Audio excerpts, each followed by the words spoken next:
Hi.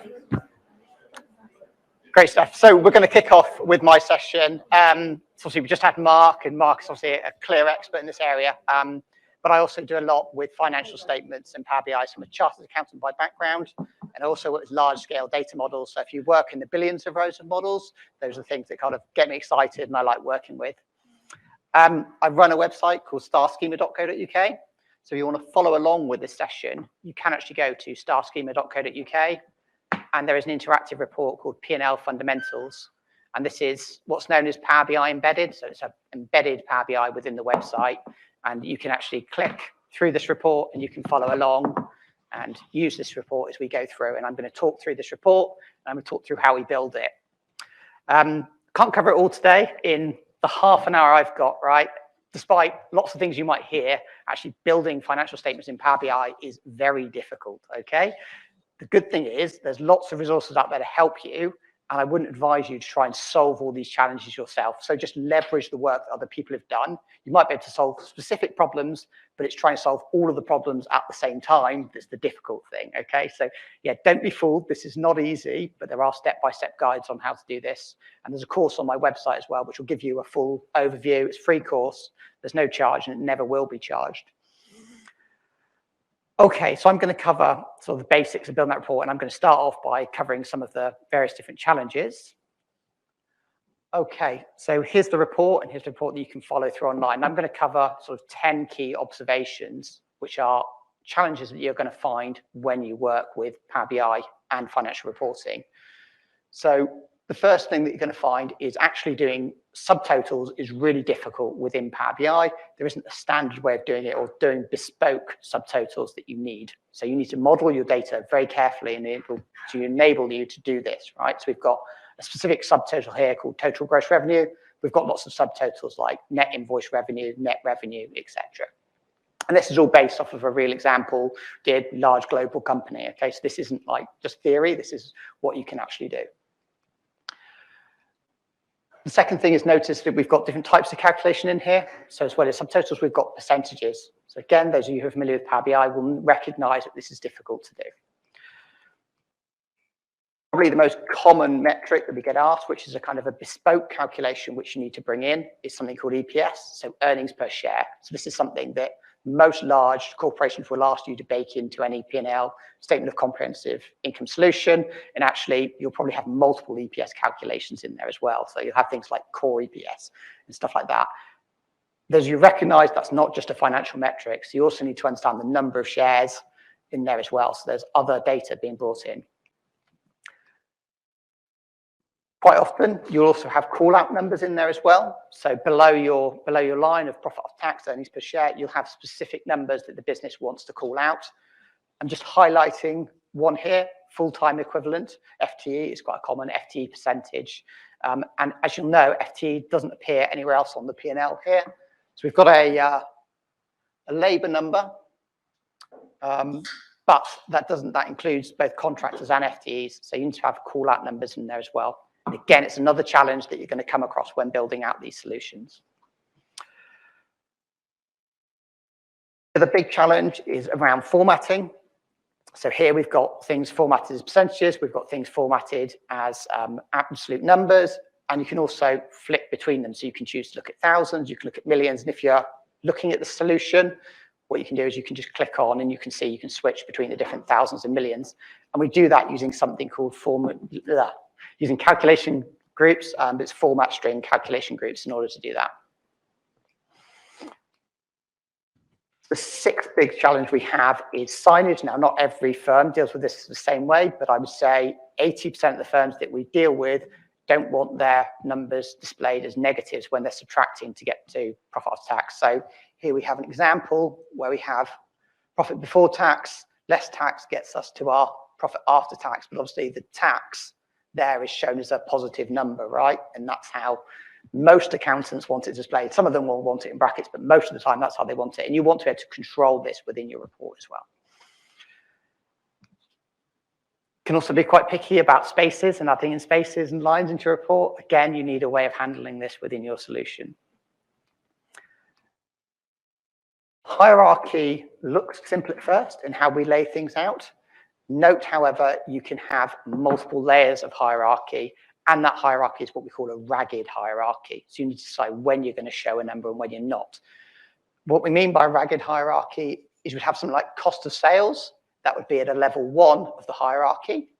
But when we look at operating expenses, under operating expenses, we have a secondary layer. And here we want to show those secondary numbers. And actually determining what numbers are in scope and what you want to show and when you want to show them is actually quite tricky to deliver within Power BI. And there are known methods in order to do this. And I would say there's one recommended approach that I would take on this. Obviously, the sorting also needs to be correct. Again, there's a little bit of a challenge within this. It's easier if you are using XMLA endpoints with Power BI Premium than using Power BI Desktop. So for those of you who know, when you work with smaller solutions, you work with Power BI Desktop, but Power BI Desktop itself is 3 products, right? It's a visualization tool. It contains all the metadata, and it also contains the underlying data. When you work on large-scale, complex projects, actually what you'll do is you will write and you just work with the metadata, the small bit of script. You will basically fire that off to Microsoft, who will then build the database and hold that, you know, on some massive storage somewhere, and then you will just use Power BI Desktop for the visualization. So it's a bit easier when you're just using XML endpoints. There's a slight challenge with Power BI Desktop, but again, I've got all this on my website, and there's a workdown, there's a video on each of these problems. The final thing that obviously this gives you is analytics and the ability to drill into the different numbers. I've just got an example here of total gross revenue. You can click around and you can click on different numbers and you'll see that you can form various different analytics. So those are the 10 key observations. And I'm just going to go a couple more slides and I'm going to sort of go into the more demo-y part of this. So lots of people try and solve this in different ways, right? And there's lots of solutions out there, some of which I would advise you against quite heavily, right? And I would say that whatever approach, whether you use my approach or somebody else's approach, I would say use a metadata-driven approach, right?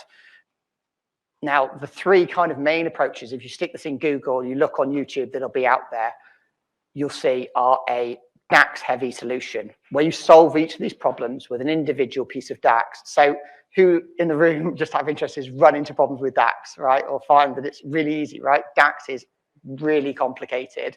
And if you try and solve each of these problems individually with DAX, you'll be okay for simple solutions, but you'll build up what's known as technical debt, right? Technical debt being a solution that you implement that's easy, quick, but is not very scalable and won't really be very flexible. And things change all the time in the finance world, right? Your financial hierarchy will change from one year to the next.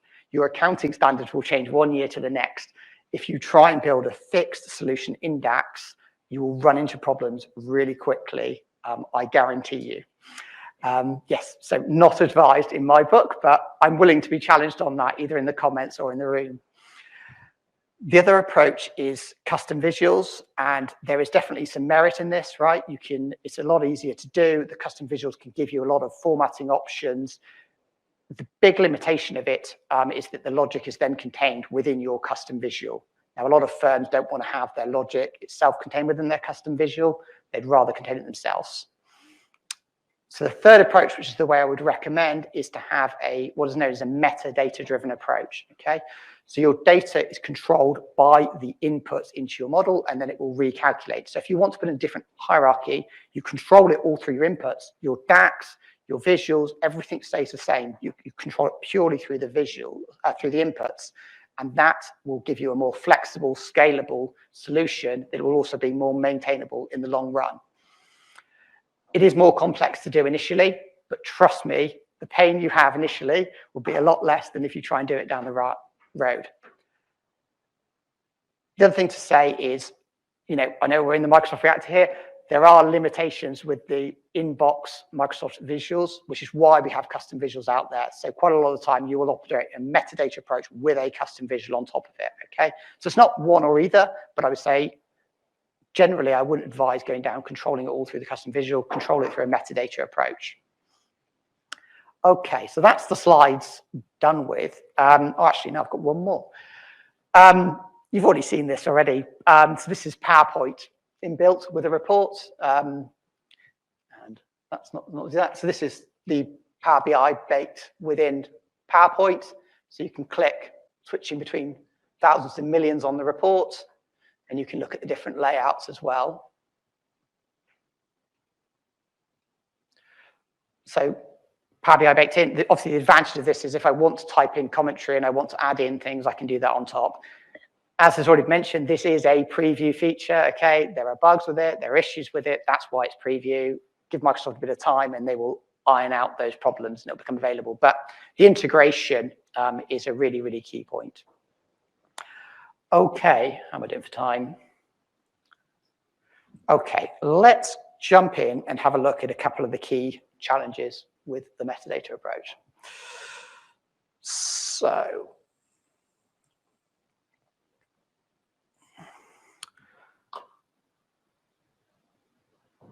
with a metadata approach, what I suggest is you have two effective inputs. The first input is you need all your ledgers and your ledger values, right? I mean, hopefully that's quite obvious to you. If you want to do charts of accounts and you want to do financial reporting, you need your ledgers and you need the values. I would advise laying out like this, where your credits are positive and your debits are negative, okay? You get it out of your ERP, depending on which ERP system you're using, it will have an extra column in here, which is credit or debit, and then it will have the amount and it won't be, with the negatives there. The other thing you'll likely see in your ERP system is you will see other columns across the top, right? These will be columns such as you'll have like organization key, country keys and stuff like that, right? Which is when you want to slice and dice your data in different ways. My advice to you is to strip it all out, start small, get the base solution right, and then add those keys and extra things in. If I use the term foreign key, is anybody in the room know what I'm talking about? Some nods, yeah. Okay, so on top of this, your extra columns will be something called foreign keys. So foreign keys will link to what's known as a dimension, and that's basically the different ways you want to slice and dice your data. So you'd have a foreign key for country key, and the dimension would be country, and that would contain all of your country information that you want to slice and dice by. So obviously your countries roll up to regions, roll up to continents, etc. Okay, so that's the way you manage it, but start small. Don't make the mistake of, oh, I've loaded all my data into the model, therefore it works. No, start with the absolute base minimum you need and add to it, and that way you'll get a more scalable solution. So that's the ledger. The second input you need is you need to input the actual layout of how your solution works, and this template and all of this is available through my website. You can all get it. So this is where we actually input our level 1, our level 2. So you can see we've got gross revenue, and we've got B2B, and we've got a calculation type. And then effectively what we do is we say, for that calculation, what general ledgers are we going from and to? So in this case, we're going from 50,000 to 50,999, and that's how you manage it, right? And the DAX knows it's a sum, and the solution and the Power Query will basically build you out a solution that contains all of the ledgers from 50,000 to 50,999. For those of you who've worked in organizations, they evolve over time, and quite often you'll see broken ledgers. So it won't quite be as simple as 50,000 to 50,999. They'll then start going, oh, now we also then start revenue from 70,000 to 71,000, right? Which is why we've got ledger keys from and to in different ones. Oh, it does work. On there as well. So that's why you have fragmented ledgers. Any organization that's been around for a while, you will notice that problem. So I'm just going to talk through and show the data model and then talk through how that calculation actually works so you can see in practice what's going on. So here's our Power BI data model for those of you who haven't seen it. So effectively what we're doing is we are flowing from our layout table through to our link table, and then we're retrieving a result from our ledger table. So the link table is being built through Power Query. You're just putting in the layout and the ledger. The link is being built for you in the Power Query in order to do that. And that's how we retrieve our sum value. So I've just got a slide just to explain that. And then we'll introduce a bit more complexity. So we'll start simple, and then we'll talk about how some of the other stuff works. Okay, so we start off with our layout. We then have our link table, and then we flow through to our ledger table. So what Power BI is doing effectively is it's working through these relationships. So when you select B2B revenue, it knows that we're dealing with financial statement key 1. The link table advises Power BI that financial statement key 1 are linked to ledgers 50,001, 50,002, etc., etc., etc. And then that bridge goes through to our ledger table, which then retrieves our value, which in this case is 21K. So hopefully that's quite simple how Power BI is working and what it's doing in the background. Okay. Any questions on that before I move to the more complex stuff? Does it make sense? Yeah? Okay. Let's have some fun stuff then. Right. So the subtotals is a lot more complicated. But like I said, all the DAX and everything is already built in here. So if you change your subtotal, so if you wanted to change your subtotal from total gross revenue and you want to deal with a different subtotal, you could just put that in and you could put in the keys. The way that works from an input perspective is you have to say which financial statement keys you want to use. So here for total gross revenue, what we're saying is that the calculation will consist of financial statement keys 1, 2, and 3, which are 1, 2, and 3 here, which are B2B, B2C, and intercompany. So you can see, hopefully, how this is quite flexible. If you wanted your calculation to be different, you would just add in the different financial statement keys you want. You wouldn't have to rewrite your DAX. You would purely do it through the inputs. So hopefully that's clear. Let me just show you in the background how that calculation is actually working. And I've got a more detailed explanation on my website again. So, okay.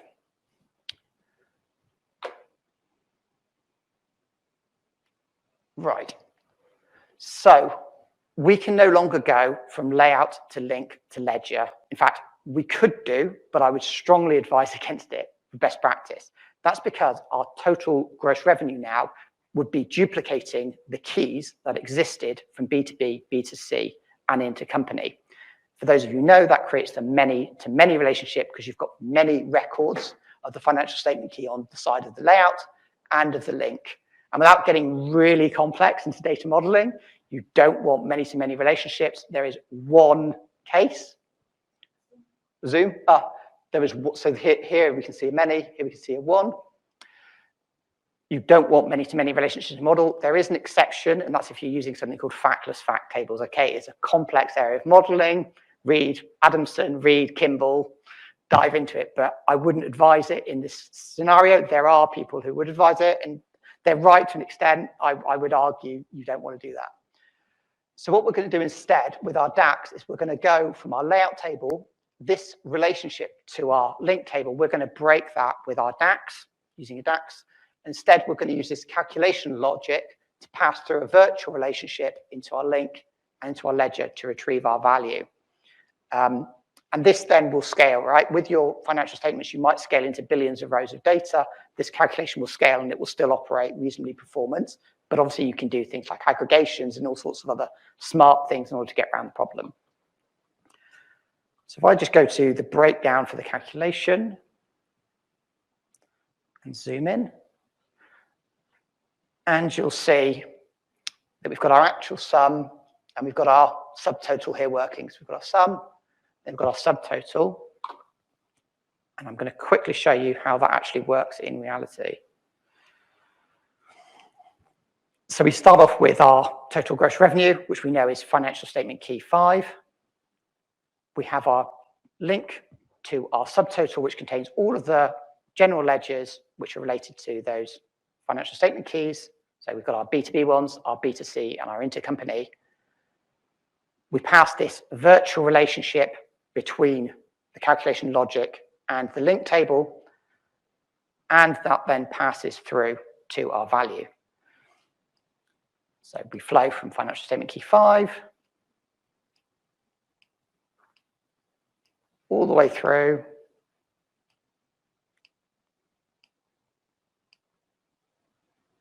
and retrieve our value of 29K.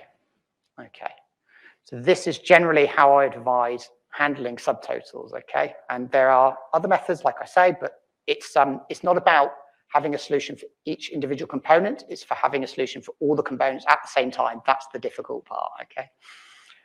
All right, are there any questions on that? Can you please explain between financial FS key, Yeah.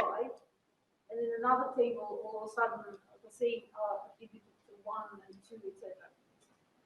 Yes, so this 1 is the B2B key, this is the B2C, and this is the intercompany.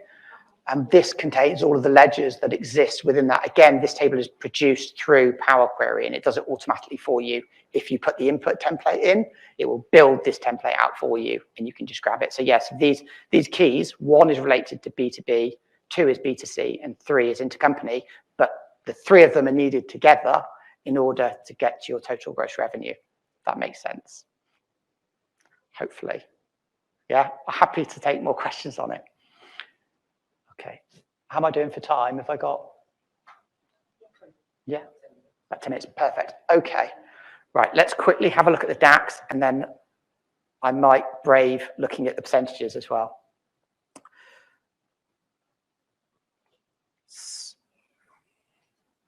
Okay. We've got a question from Fernando Rajadina, just about whether you can have added that as key into your first table and according to that link table. So essentially, could you have exploded out your metadata table to have all of your subledgers in there and then join each other counts? You could. It would make the inputs more complicated because you would then have to have a layout, a link, and a ledger all within, so 3 tabs effectively within your inputs. I find it simpler just to keep the 2 tabs and do the bridge, especially if you're asking accountants to fill in the particular rows for you. So yeah, there's not one way of doing this. There are multiple different approaches, but you need to carefully think about what you're trying to achieve. Okay, so just quickly to explain the DAX and what's happening here, and I won't go too heavily into this because I know it can be quite complicated, but effectively what we're doing here is we are using a calculate table, and this remove filters link, that part of it, what that does is it breaks the relationship between our layout and our link table, and then we use something called treatas, which takes our calculation logic and passes that through to our link instead, and that rebuilds a virtual relationship. So it's doesn't look like a huge amount of DAX, but it's, there's quite a bit going on there. And then all we do is we pass that through, we take our actual sum and we pass that table variable through to return a result. So what you can do is you can create a table variable and pass that through against your sums in order to change the filter context. Again, I'm probably not going to go too much in detail, but hopefully that makes some sense to some of you in the room, and hopefully the slides explain what it's doing in the back end. Okay. I also want to talk about the Excel. Now, Mark in his excellent demo showed all about using Excel and about how you build it all together. One of the biggest advantages of modeling your data properly in Power BI is that you can use it with the other Microsoft products, right? So we talked about PowerPoint, but the big one, and anybody who's dealt with accountants anywhere, and I'm a chartered accountant by background, knows they want to go back to Excel, right? They will want to get the data in Excel. The problem with that is you end up with hundreds of Excel sheets, all with hard-coded numbers in. What you can do with Excel in Power BI is you can link your Excel to Power BI, and when your numbers are in Excel, they're using a formula which is using and sending up to the cloud and retrieving the value. So your values are, even though you have 50 Excel spreadsheets, they will all retrieve exactly the same value because they are pointing to the same source. And if that source changes, your numbers will change. So it's hugely valuable to build a really good source that you can just connect to. And we can just quickly build out our pivot table. So this is just an Excel connected to the table, to the Power BI, and I will show you that in a second. So if we just put our actuals on and just build out a pivot table, so nothing complicated, level 1, level 2, let's put a layout version because I've got multiple layouts in this report, and I've got something called turn on financial formatting, and let's just put yes on that. Okay, so obviously we've very quickly now been able to build out our P&L in a pivot table. I've got something in here as well called detailed rows expression, okay? It's quite an advanced element of what's known as the tabular object model, which is what sits behind Power BI and analysis services. But what that enables you to do is analytics in Excel on pivot tables. So if you double click on this, this is a custom table that I've basically set in MDX or in DAX, and it's translated to MDX. So when I double click on that, it's going to give me all the B2B numbers with the date and the retrieved value. So this is a custom, and this is actually built into the solution. I don't talk about how to do it in the course. It is quite an advanced topic, but if you want to research it, it's called detailed row expressions. But a pivot table is only so useful, right? What we actually want to do is give people the numbers. So if we go to OLAP tools, and we go convert to formulas, and we go convert, you'll now see that all of this is now a formula that we can drag and drop, and we can do anything we want with. And if you look at the formula, you can see that the cube value is getting the data from our Power BI. Now in here, it's doing a local host because I'm doing it off of my computer, but usually it would do a call to the Power BI API. So here we have a number. We can format it, we can move it around, we can do whatever we want, treat it any way that a normal Excel formula works. So this is really powerful for accountants because you're giving them a solution, but you're also giving them the ability to do whatever they want in Excel. Okay. The fun bit about this is that you can then embed this back into Power BI. So this is a Power BI app. Here is my Power BI report, okay, which I showed you before. So like I said, you can click around. But we have our Excel embedded back within our Power BI. Now, currently, this is not possible to turn off, this warning that query and refresh data is. I know it's on the backlog for SharePoint and Excel.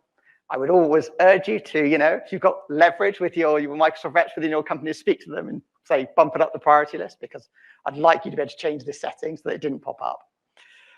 But yeah, here we have our Excel. So this is just an Excel sheet embedded within Power BI where the numbers are calling to the API and retrieving the numbers. But you can see I formatted this however I want. I've added in this variance and I've kind of played around with it a bit.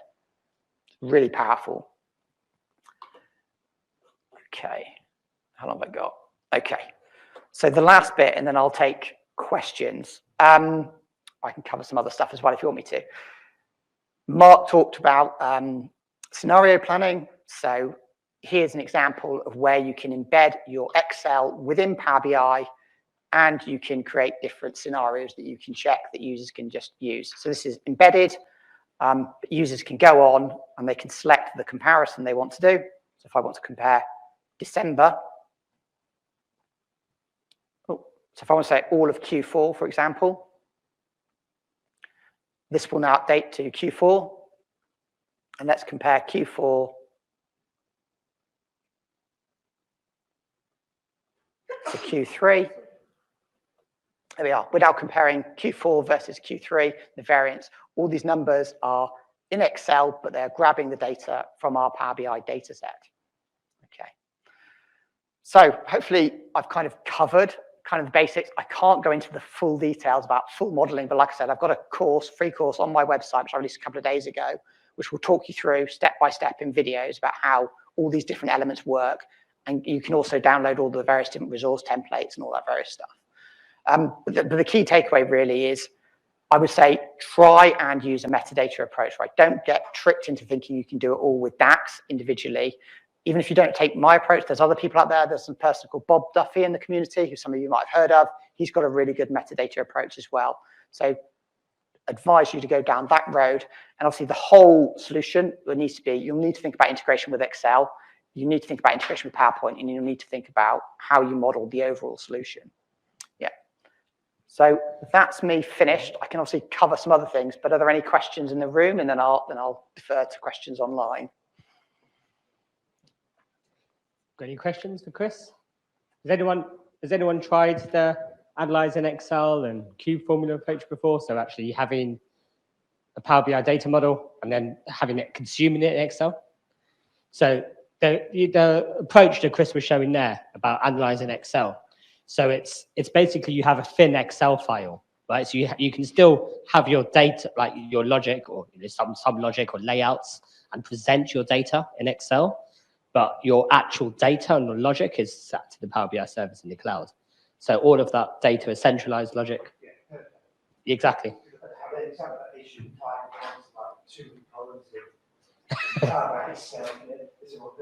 Dump it down and use Excel to do your variance and variance percentages, and then stick it back up into your app. Absolutely, yeah. Yeah. So Excel formulas are a lot easier to do than DAX. So sometimes if you want to constantly change things, new things, you can just leverage the right tool for the right purpose. It's definitely a way. Yeah, cool. Mark, you got a question? I've got a question for you. Come in the chat. Okay. Excuse me. Chris, you whetted our appetite for all this. Tell us more about your course, the structure, how long it would take us, the prerequisites.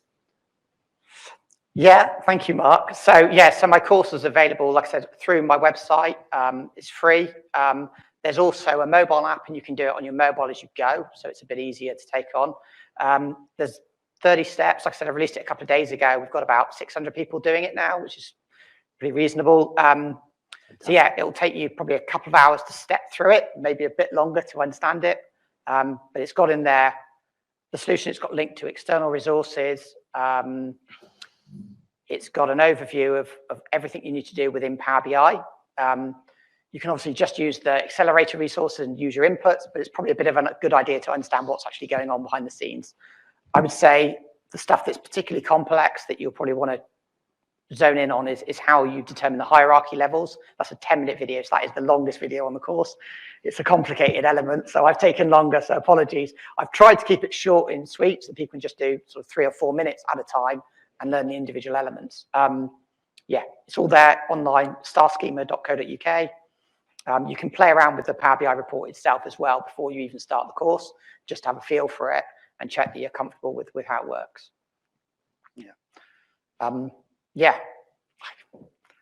Go on, Rishi. Are there any questions? Does that cover it, Mark? Yeah, thank you. Yeah, no, that's great. Definitely check out the course and give some feedback to Chris as well. I know how hard it is to build a course. So I've been trying it myself. We've got a question. Actually, it was more for Mark. What was the book, Mark, that you mentioned on? Is it's called Excel, Financial Models in Excel. It's by Daniel Stein First. So if you Google her name, she's got both, two books. One's Danny's book, there's another book which is more detailed. She's also got a website with lots of videos as well. I can't remember that, but YouTube. Yeah, so Daniel Stein Fairhurst, just for the mic so people can hear it online as well. So that's go Google her, and she's got some books on financial modeling. So we've got a question about this afternoon if we're going to look at Zebra BI visuals for doing this. So we will as well. And the approach we're going to look at this afternoon is still a metadata-driven approach. I've got a bit of a simpler structure. I don't have sub-ledgers and things like that. I've just got a straight metadata table with 10 rows linking into your chart of accounts. But in real life, this is probably a bit more realistic. So have a look at different approaches. Me and Chris work together, but we both still come up with different things. It just shows you the value of the community, right? Everyone does their own thing, even if you're on the same space. And we'll all use Zebra BI as well. So found me more of a comment, but it'd be good to hear your thoughts on it. He said he's always done it using the many-to-many bridge table and never tried Treatise. So do you have a... Yeah, I mean, obviously many-to-many goes against Kimball principles, right? That's that. I mean, but there is a argument if you have a strong enough understanding of VertiPack, which is the Power BI engine, that the way that it operates, you could potentially use many-to-many in this case. And Bob Duffy, who is very credible, who's very reliable, takes that approach. I don't take that approach. I think it's better to use Treatise, but you have to make up your own mind on that one. I will put forward my case, and Bob will put forward his. We've got a question from Fritz about maintenance. So he says we currently have a lot of cube value models which are quite difficult to maintain. So he's a little bit hesitant about promoting it. in the new Power BI. Do you have any tips or thoughts about maintenance? Yeah.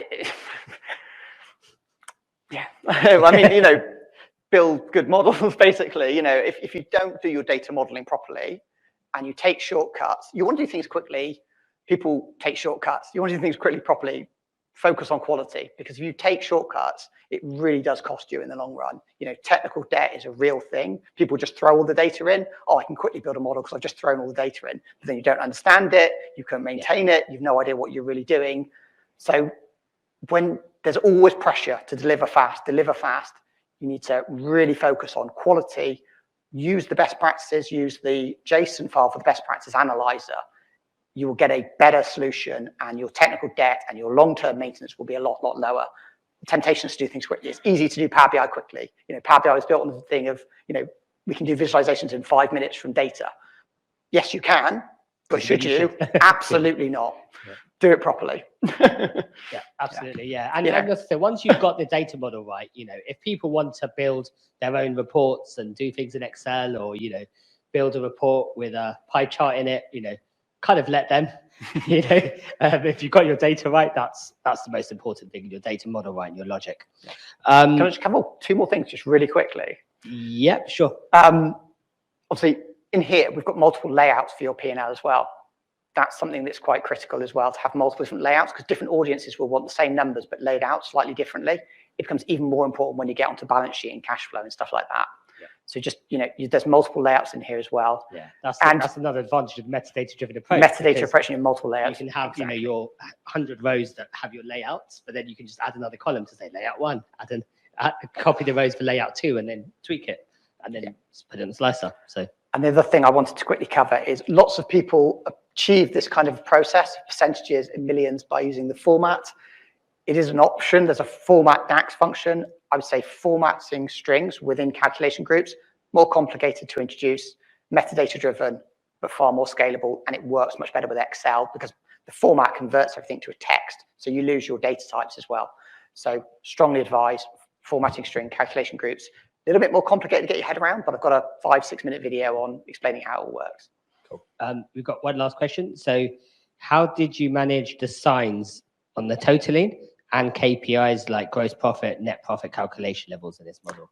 Yeah, so it's in the inputs, there is a formatting string for Power BI, formatting string in thousands and millions, and there's also an Excel one. The reason that we've got a separate Excel one is Excel queries the data in MDX rather than DAX. So you need a different one. There's some slight complications with it. So some slight differences there. And it's the same with the highlighting and the different colors. All of that is metadata driven. So if you just want to change the background color and how it all works, or the color behind your totals, or the text of your totals, again, it's all metadata driven. So you don't have to change, go in and redo it in Power BI.